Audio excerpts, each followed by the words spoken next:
I'm so disturbed about the fact that there are people who see dyslexia as a limitation. And I also want to help dyslexics to not see that as a limitation. The world is so much bigger and better if we are thriving than compared to if we are denying ourselves to live to the fullest of our possibilities.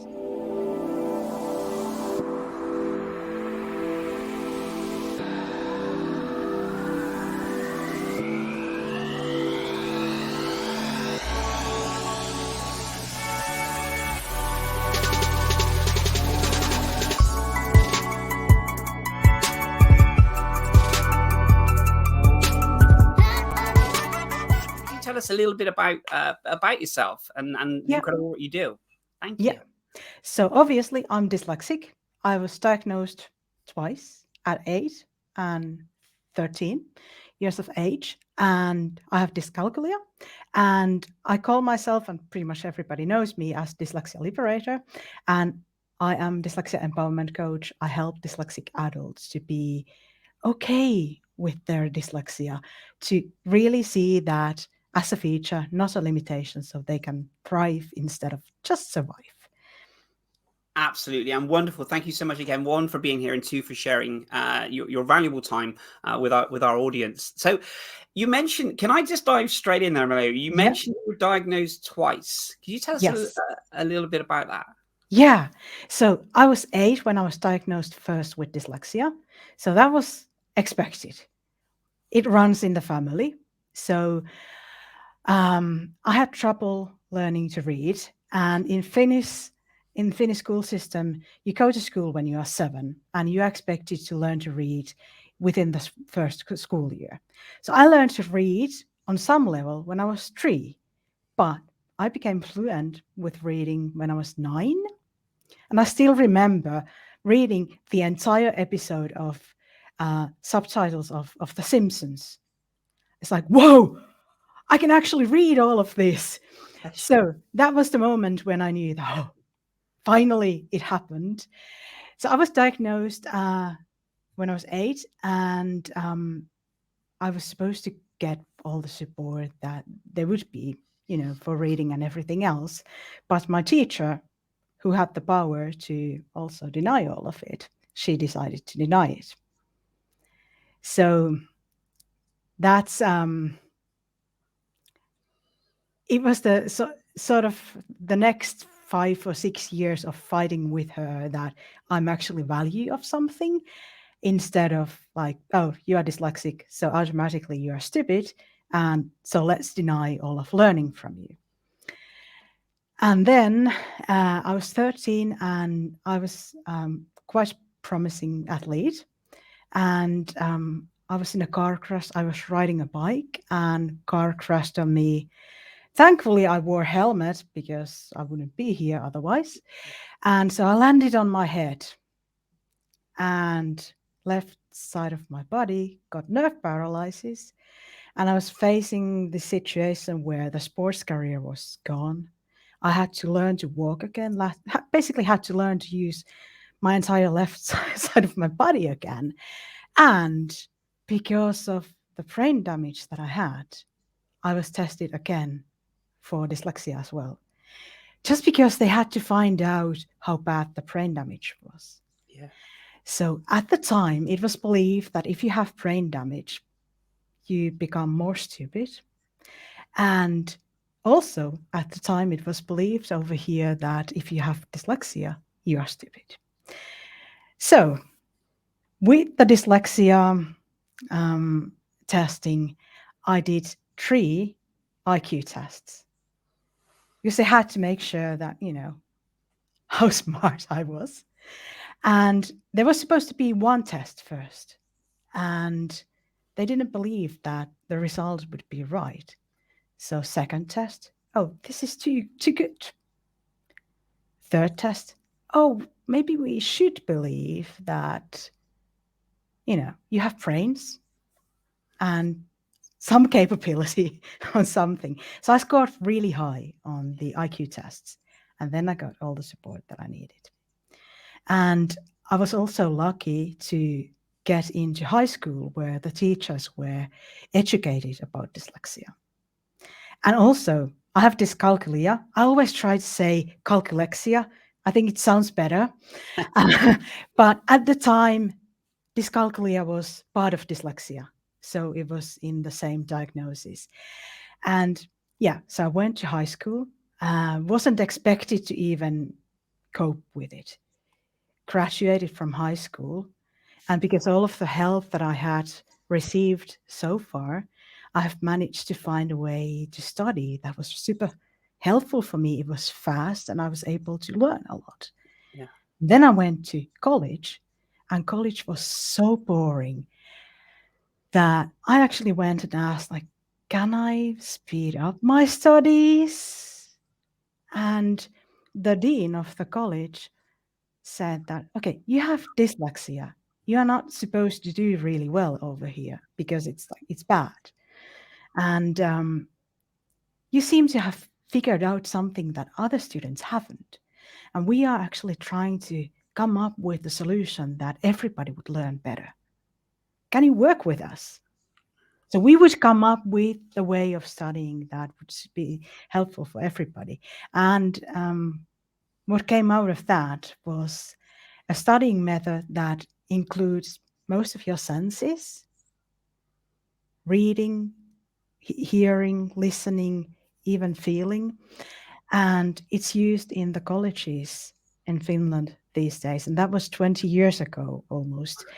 And they are expanding it in some form to elementary schools as well.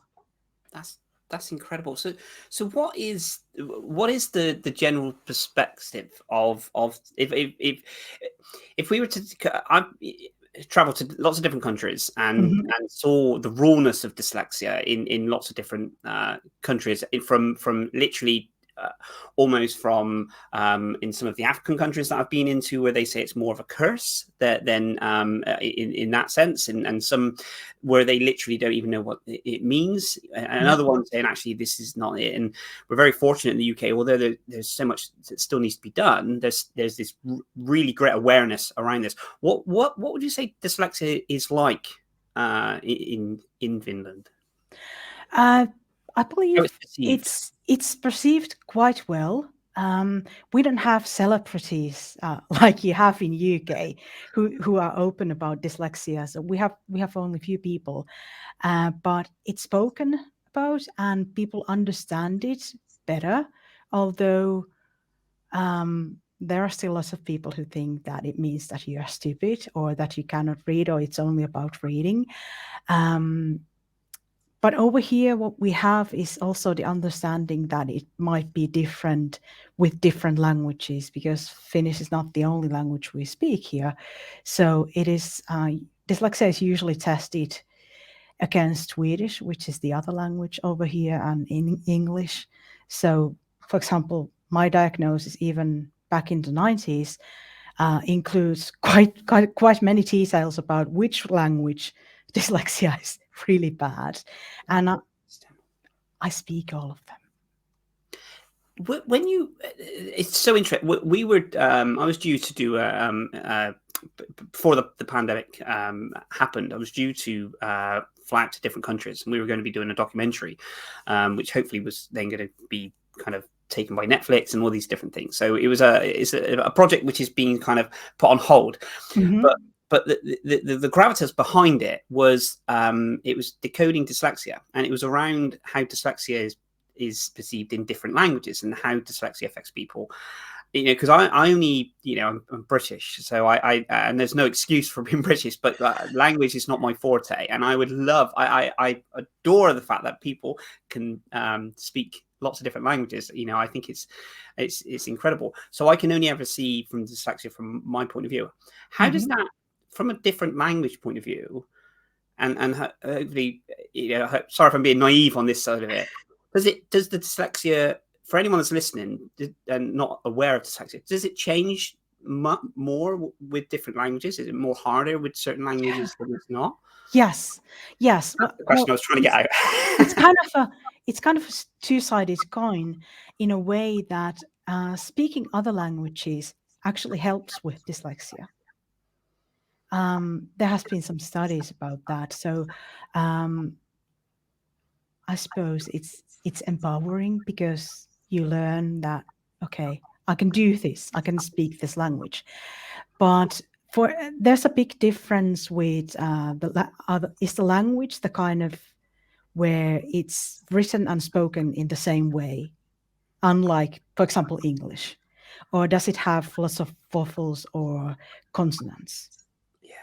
So for me, the problem is with consonants, which also means that I mix up left and right. Thankfully, not right and wrong, which is I'm rolling with that.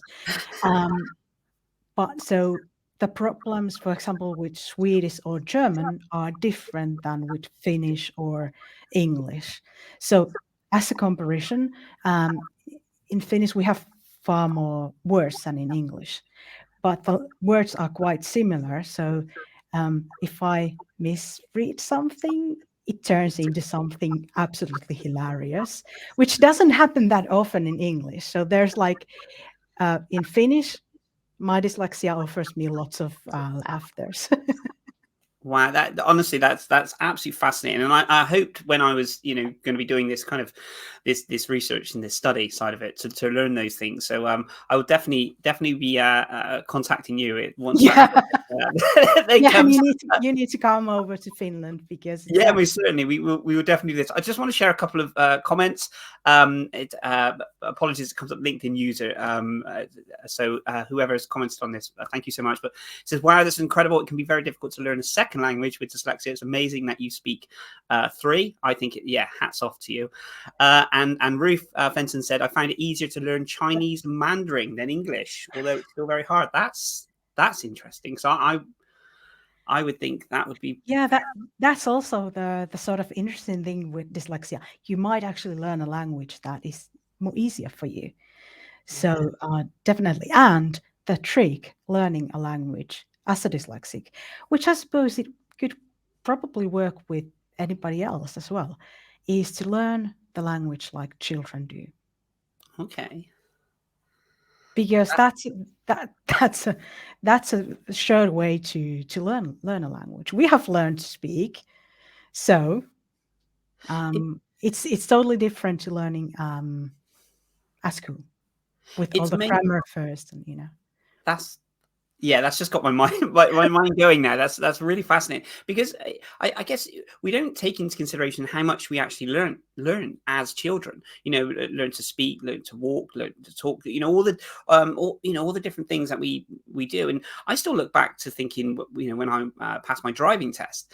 I think back now, it's just that whole process at the time was just so difficult. And I know from a dyslexic point of view, it can be even more challenging, especially the theory test and some of the other things as well. But yeah. I guess, has learning always been something that you enjoy doing, or is it something that you push yourself to do? Because I know you're always creating, you're always in that kind of that sector. Do you find learning fun? Some No, learning? no, no. I'm just curious about many things.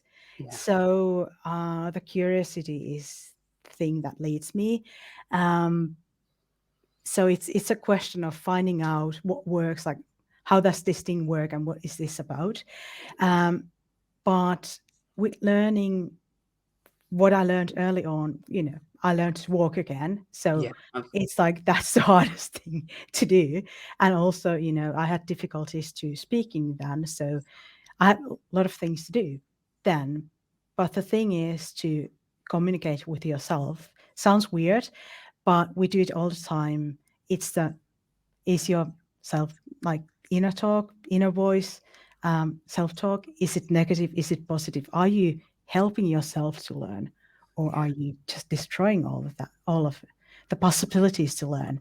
And that's also the thing with a lot of dyslexics is we have learned many things, so many things as children, but we have also learned that we have limitations, and there are people who have told that we are stupid or we cannot learn, or We have learned that we are different. And when we are learning that on very young age, it's something that goes very deeply into our subconscious mind. And that belief is the biggest one to overcome. What was your mindset? Because I know you do a lot around kind of mindset and Mhm.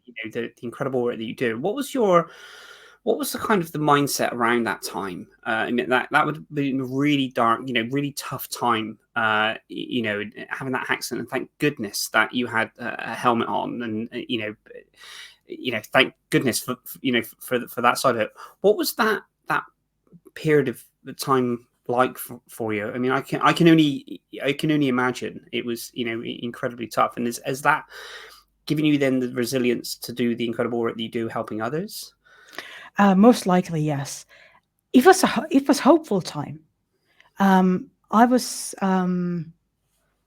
first, I didn't accept that maybe the sports career is over. Maybe I'm not going to the Olympics.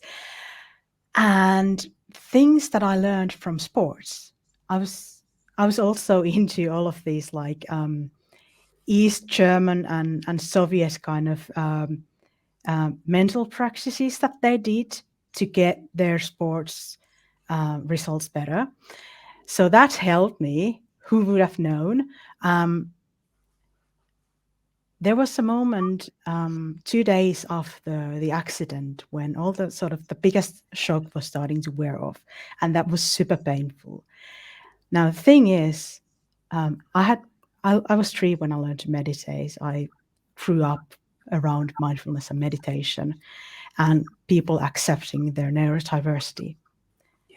So I had 10 years of daily practice with meditation at that time. And I was lying in a bed, and there was a radio on to keep company for me. And there was a song that I absolutely hated. And I couldn't move to turn the radio off. And so I decided that I need to distract myself. And I looked out of the window, saw blue skies and birds flying. I didn't hear the song anymore.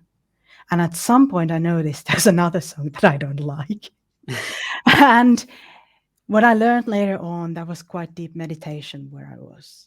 And I started to use that sort of distraction to help me to focus on what I needed to focus, because tell a teenager that you're not going to walk again, or it's up to you.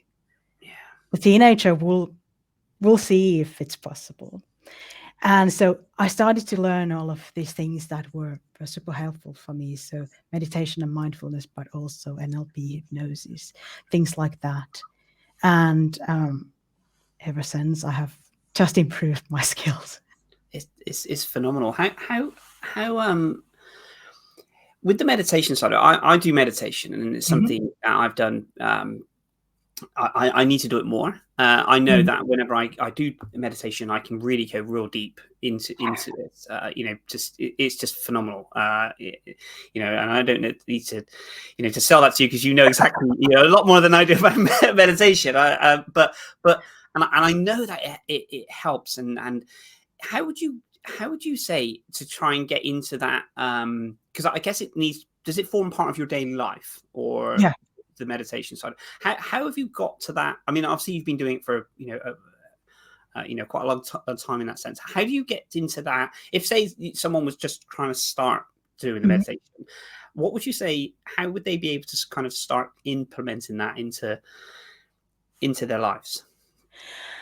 I would start with mindfulness practice of just being present and implement that on something that you do on daily basis. So let's say you are brushing your teeth in the morning and in the evening. Be very aware of your mouth, your teeth, your toothbrush, things like that. Yeah. And without you really noticing, paying attention to it, you are actually spending some time in that mindfulness practice. And that starts to train your brain in a way that you are able to go into deeper and deeper hypnosis, or not hypnosis, meditation. But so it's more about brain waves, when you are going deeper within the meditation or the mindfulness, you are accessing deeper levels of brainwave states where you are able to heal. And doing that in the morning is helpful to keep you focused and present during the day, but also doing that in the evening helps you to sleep well. And what we know about sleeping is it helps to really like clear our brains. There's a fancy word for that, which I don't remember, but there's a full process. Like basically, your brain is getting a shower, and that if we manage to do that, that we are able to get really good sleep, the next day will be a far better dyslexia day. Yeah. Because that impacts on what kind of brain overload or brain fog we are experiencing. Do you think we find it difficult to live in the moment and to try and you laugh then like yeah but in that sense, because you mentioned I visualize everything and you mentioned about brushing your teeth. While you were talking, I was literally in my bathroom brushing my teeth, visualizing, looking at the mirror and stuff. I was listening to you. I was just thinking to myself like that moment of holding the toothbrush, feeling it actually in your hand and feeling it brushing against the actual teeth, that is, isn't it? You are in that moment. Before, I would be, I guess, brushing my teeth thinking, okay, I'm going to be late, or I've got to do this and I've got that, and it would just be a chore, a task, so to speak. Do you think we find, and if you implement that into different things, like driving into work, all the other bits and pieces, do you think we find it difficult to do that, living in the moment as of now? Yes. There's a reason for that. Let me just grab. This is not prepared, by the way. This is sorry. I said I'm not going to spring any questions, so that was so many questions on you, and then I just go ahead and ask. Yeah, so it's definitely. I mean, if you go outside for a walk, do you see people that are listening to the what kind of noises there are, listening to the nature? They have headphones. Or are they watching like, what kind of trees there are, watching in front of them? They have their phones. Yeah. We tend to just kind of just sort of look down, don't we? Yeah. And I think there was a film on Netflix about a film called Don't Look Up, and it was about catastrophe and climate change. I'm not sure if it's climate change, but something was kind of happening, and it was really symbolic in the sense that we do tend to just crouch down and look down at everything that's going on. I try my very best to go for walks, and I actually did a little exercise before, and I literally I had to walk somewhere and do something, and I knew it was about a 20-minute walk, and throughout the whole time I didn't look at my phone, but I actually looked up the whole time and made eye contact with people and just looked at things and stuff like this, and it's amazing how many people don't make eye contact in that sense, and it was a really quite a surreal experience. Yeah. But it has only taken a couple of years to people become like that. Yeah. Less eye contact, less contact to other people anyway. Yeah. There's a lot of distractions. I'm just going to bring this question up, and whether you're able to answer this or not, or we can just look at the question and then we can come back to it. But sure. It just says, when you work with adults, what is the biggest stressor you're trying to help them overcome? That is interesting. Being their biggest enemy. Yeah. That's yeah, it has to be that. There's a lot of stress involved as well, on really fighting against yourself and really not allowing you to be the best version of you, and sort of resistance on really allowing you to be you. Yeah. And to not really go with the ideas that you have picked from other people, that what you are supposed to do, what you are supposed to be, or who you are supposed to become. And that, that dyslexia is the limitation. That's why I always say it's a feature, not a limitation. It's just our brains are working differently, and that's it. Let's not make it a big limitation. There are other people who are trying to do that for us. Do you think there is this? I guess this damage. I used terminology damage. I don't know if that's the correct terminology, but of maybe going through school or high school, and then the struggles that we find, and then we carry that then into the workplace, and all of these different expectations. And I guess the biggest critic for me would be me. Yeah. As you alluded to, so rightly so, is I will be more critical on my performance or what I do or my career or what I do or everything I do than anyone else could possibly do. Yeah. And I don't know why it's amplified so much. Mm-hmm. That's the thing with our subconscious mind. Our beliefs are in the subconscious mind. So, you know how Titanic crashed on the iceberg? The part of the iceberg that we see above the waterline wasn't the part where it crashed. It was the huge iceberg below the waterline. And that's kind of the same way our subconscious mind works. The conscious mind is the part that we are really aware of. Yeah. And the subconscious mind is like 80 or 90% of our entire mind. And there we have all of these beliefs that we have formed and we continue forming on. And the subconscious mind doesn't have any filters. It believes everything. So if you keep on saying and listening that dyslexia limits you, that becomes a very strong belief. And there, it's not like you just one day decide that, okay, it's not a limitation. Let me just go with that. Because feelings are always winning the logic. And you are trying to do that with logic. So if you are working with the feelings and with the beliefs deeply, you can change how you are perceiving yourself and everything else. But that's also a practice of really being conscious about how your work performance, for example, is. Yeah. And also giving yourself grace for, and allow yourself to have the not so great dyslexia day. Because if you are really pushing hard, then it's only going to make the day worse. And probably the few days afterwards are going to be pretty bad as well. And if you just continue doing that, you will face burnout. Are you looking for a social media company that hits the sweet spot? Then please do check out our sponsors, Sweet Social Media, who do incredible work from online training to in-person training to running and managing your social media marketing to get you seen by many, many more businesses.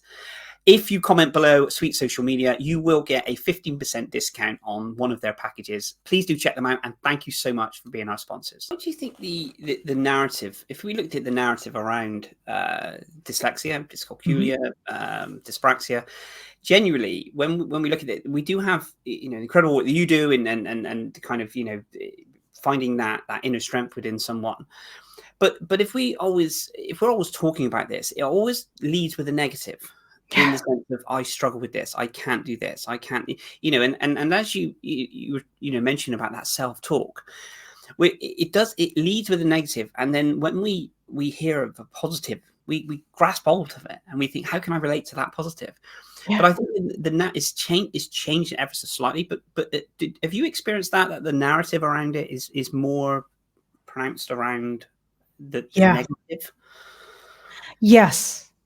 As an example, there was a documentary on TV a few weeks ago about dyslexia over here. And I got a call right after the documentary asking like, hey, you have dyslexia, right? Yes, I do. So that means that you're stupid, right? did you just watch the documentary? They explain that doesn't mean that. But yeah, there is that narrative that, and it leads with the negative. Maybe it's because we know only so much about the negative side, and we don't know so much about that positive side. Or the positive side is all about it's your superpower, which it might be, but not every day. And then there is what is normal. Yeah. What is normal anyway? So, do we even know how many people there are really dyslexic, for example, or neurodiverse anyway? And so everything is built for the neuronormal people, or whatever that word is. And I like that word. yeah, I'm going to write that down. we are inventing new words. Yeah, and it comes from obviously from also you are different, so different is wrong. Yeah.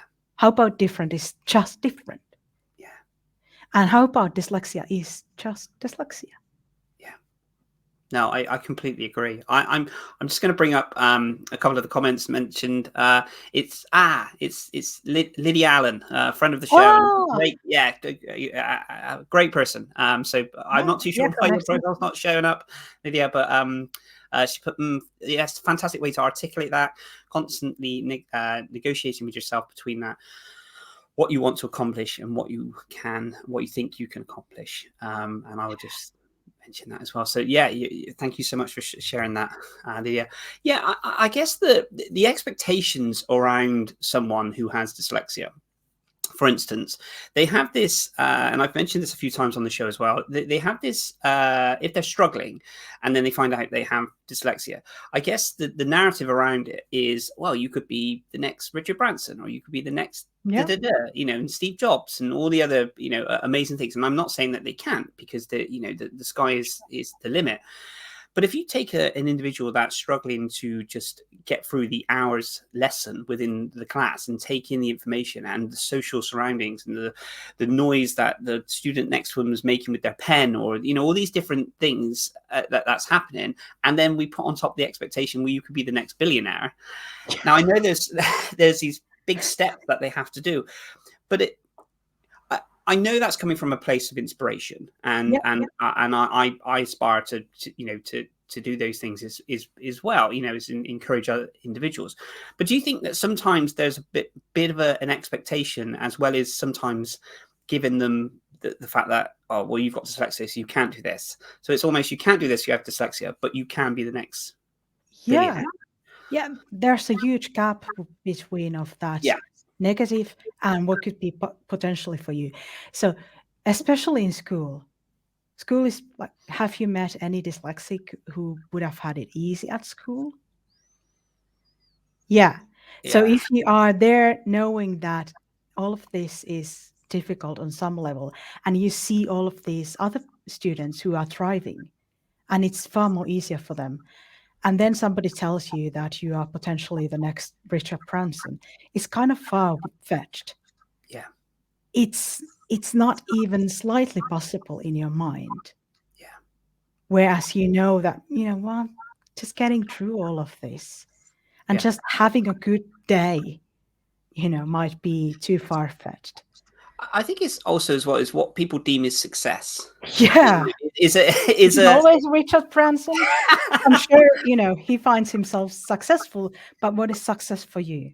Exactly. And I hope over the years that, the narrative changes. I'm not saying, it's wonderful to have, I guess, the Richard Branson is the analogy of that's what you become. But when we're looking at generations, it's we have the celebrity endorsement side of it, mainly in the UK and obviously the US side of it as well. But and one of the reasons why I wanted to do this neurodiversity stories is so we could hear stories from real people. I'm not saying they're not real people, but there's real stories of people living everyday lives and what they find success within themselves. Exactly. So that's why you are part of the change for sure, for the future. But also, I don't remember who said this, but wonderful saying. Usually behind a successful dyslexic, there is a mother. Yeah. Yeah.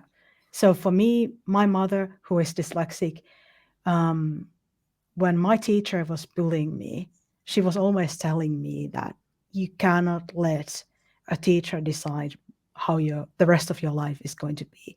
She's going to be there for school for a couple of years, and then she's done. Being in your life, you can make your decisions. And I know that I was very lucky to have that support, but I only had that because my mom didn't have that kind of support when she was at school, and her dyslexia is even far worse than mine. So we need those bad experiences to have support, to have easier experiences. Yeah, I completely agree. And it is having that support and the amazing support you've had with your mum, having that person in your corner, Yeah.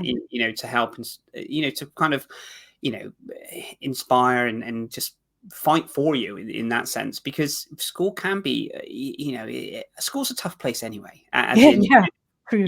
you're growing up and you're trying to learn and all these different things. And I remember sitting in class, the lessons that I was allowed to sit, because I wasn't allowed to sit many lessons in my high school, secondary school thing, because they deemed to have undiagnosed dyslexia. They just thought I was stupid, so they thought I would be more hassle than to have me there. And I remember just sitting there, and I can still remember the day to this day, and I can remember the smell and the taste and everything about that environment. And I was thinking, why don't I get it?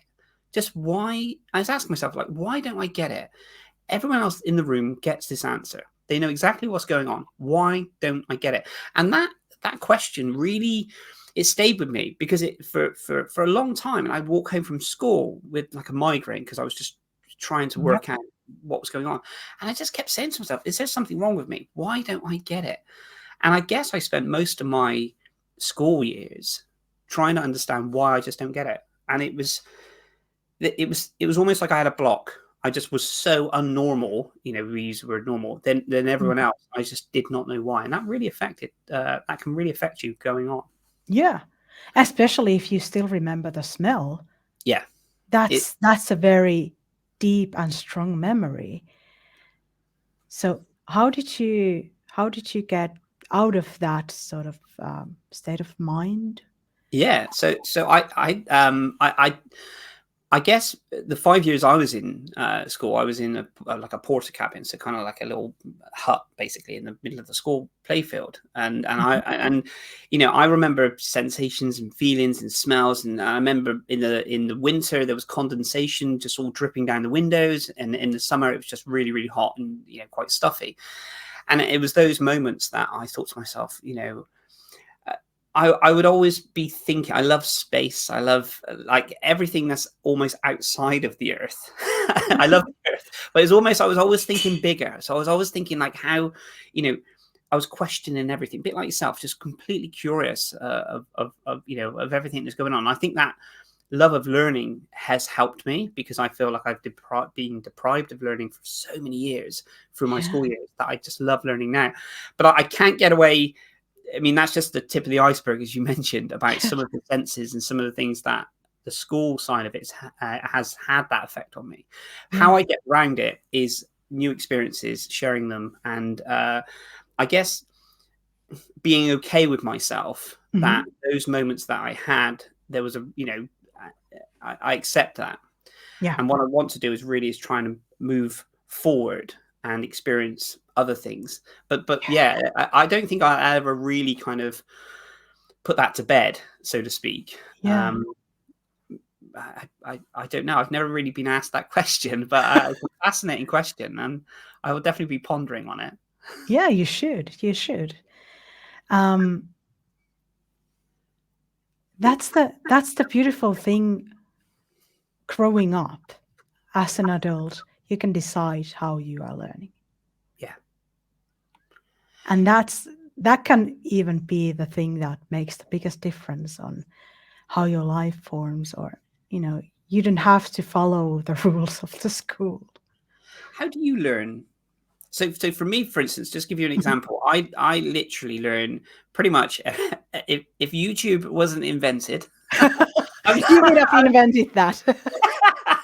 I'm not too sure what's going. So I literally absorb. If I'm learning something, anything, I will YouTube something, and then I will go all in. I would become obsessed with this and try and tweak. I'd watch a bit, learn a bit, watch a bit, learn a bit. If it's written form, Mhm. then I'm really it just loses me. But how do you learn? What's your favorite way of learning? It depends on the day, really. Some days it's listening, some days it's watching, some days it is really reading. I love to read, also, which is kind of I'm the bookworm dyslexic. But when I'm reading, there's a very certain way of doing notes, and I learned that in the therapy in the late 90s. And what I learned later on, Tim Ferriss, who is also dyslexic, shared his way of making notes, and it was the same way. So that was really interesting. But yes, YouTube, my go-to, but I also love to ask questions and listen from specialists. LinkedIn is like the gold mine for me. I can reach out to so many people and have a quick call with them, ask them about their expertise, and obviously see if I can help them, because it doesn't make any sense to just use their time for my advance.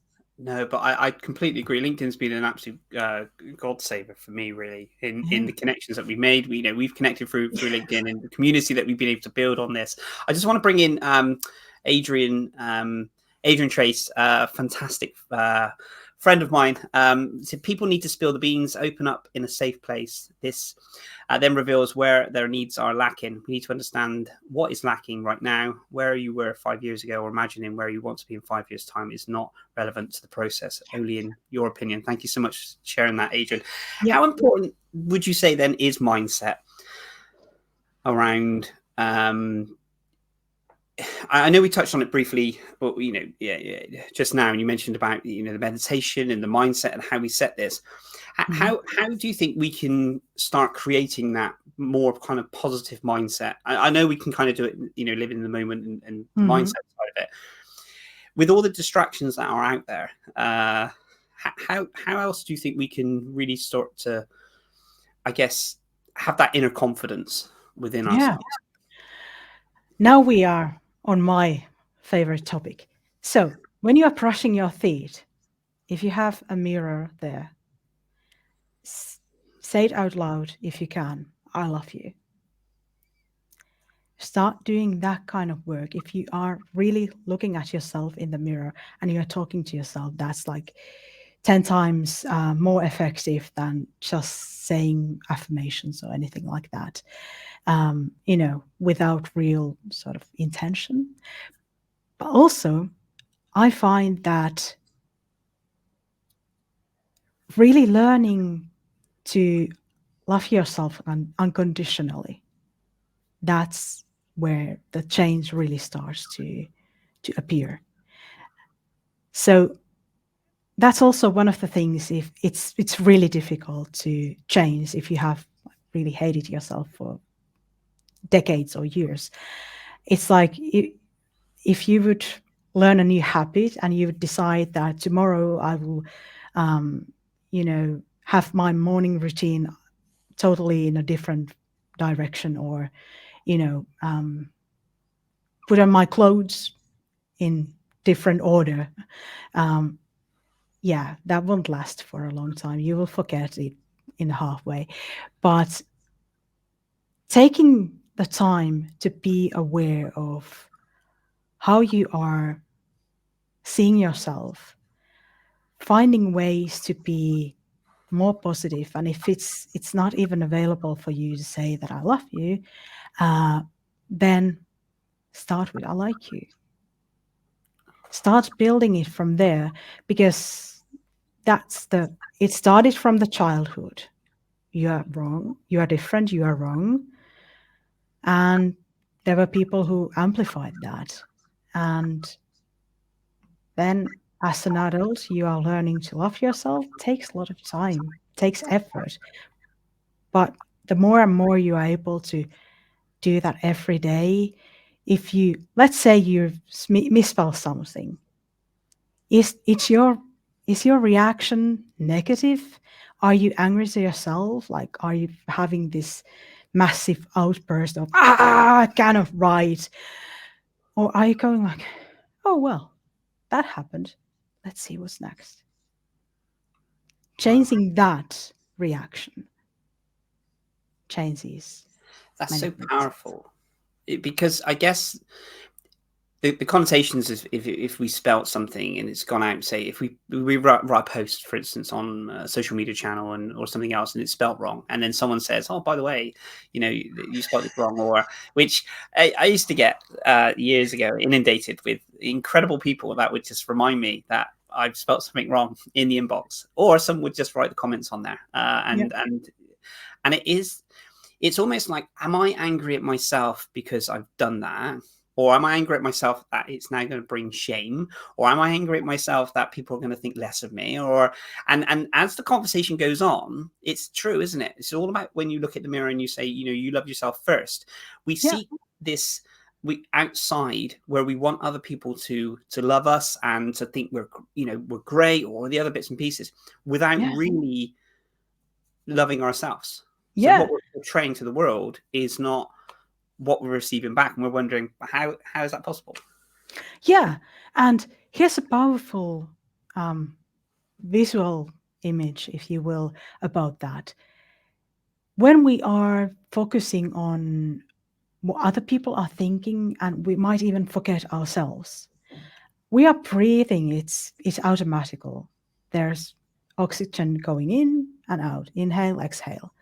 So what we are giving out is the exhale. What's the inhale? If we are not really allowing ourselves to breathe in, we are going to be choking.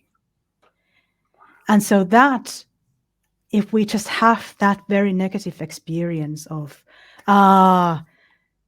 well, had a funny, like I missed words on my social media posts, and all of these nasty comments on those bunch of errors that none of the spell checkers noticed. If we are just focusing on the negative, that's the only thing that we are going to experience. But that's also a heavy place to go and change. Hey, I'm doing this in public, Yeah. I think to myself, like, is that all you took from it? Yeah. if someone, you put your heart and soul into something and you write something, it takes you ages to be able to put this out, and you do this, and then you get that, and you're like, that's what you took? Yeah. Like that? Yeah. You want the internet, but hopefully you actually read something. When do you think people, you get this all the time, people are saying like, when I'm ready to do this, when I'm ready to do that, and I know, being having dyslexia and ADHD, for myself, that step out to then create more of a public profile, in the sense of doing stories or putting social media posts out, doing talks, and similar to yourself, Mallu, you're doing incredible work, with your, podcasts and all the talks you do, and all the little snippets of wonderful information you do. People must say to you, "Oh, you're brave for doing these things." When do you think it's? Would you say that people just need to kind of get started with something if they're doing it, but it's very difficult, isn't it? It is. The expectation of being like yourself. What would you say if someone's looking to start something? Look at your why, because that's the only thing that matters. Why are you doing it? Like really deep down within yourself. What is the reason why you are doing it? And the rest, that's just noise. There will be always people that don't like your social media content or whatever. But the fact is also that you don't like everybody. So why do you expect that everybody would love you? And sometimes it actually might open their eyes if they are seeing something that disturbs them on some level. And they might notice that, there might be actually something in here. And I have to share this. I have actually got few clients because of that. They were angry I was then writing posts on LinkedIn about dyslexia. And there were a few people who were disturbed. Why are you talking about this? And then I asked them, are you okay with your own dyslexia? Oh, no, I'm not. And they were my coaching clients. So sometimes it's worth it. And it's a difficult thing to ignore all of the other noise. But that's the only way to do it, really. Yeah. I don't know what's the whole thing about being. I have heard that so many times that people say that I'm brave because I'm talking about dyslexia, but I'm so disturbed about the fact that there are people who see dyslexia as a limitation. And I also want to help dyslexics to not see that as a limitation. The world is so much bigger and better if we are thriving than compared to if we are denying ourselves to live to the fullest of our possibilities. Beautifully put. I can't possibly add to that closing statement. It's been we're coming up to our time. It's been incredible. I know there's a whole list of questions that I was going to talk. So we would be absolutely delighted to welcome you back at some point. Yes. As a guest again on Neurodiversity Stories. And if people wanted to connect with yourself or get in touch with the amazing work that you do, how I'll put the links and everything else. But please do tell us how people can get in contact and with yourself. Yeah, so if you are on LinkedIn, I'm easy to find from LinkedIn, and just send me a connection request and DM me. I'm okay with voice messages, love them, and video messages as well. So that's the best way. Obviously, I have websites, so that will be on the show notes. And so next week is Black Friday. I have something very cheap coming about pretty much on the things that we covered here on this discussion. So keep eye on that. And earlier this year, I asked dyslexic adults and dyslexic children what they would love to learn about dyslexia and how they would love to learn how to cope better with dyslexia. So I have a bigger project that is coming out in December. So it's free, and it's my gift to the dyslexia community for supporting my work as well. That is truly wonderful. And we will definitely be sharing this onto Neurodiversity Stories, and also I'll be sharing it onto my profile as well. I can't thank you enough for your time. It's been incredible. We've touched on a few fantastic topics, which you've been brilliant answering all of them. I can't thank you enough for your time. Thanks for having me. As I said, Neurodiversity Stories was the first live stream that I watched on LinkedIn, and I'm super happy that I found the show. Well, that honestly, that gives me the motivation to keep on doing and having wonderful guests like yourself. So have a great rest of the day, and thank you so much again for taking time to speak with us. Thank you. Thank you. Bye-bye.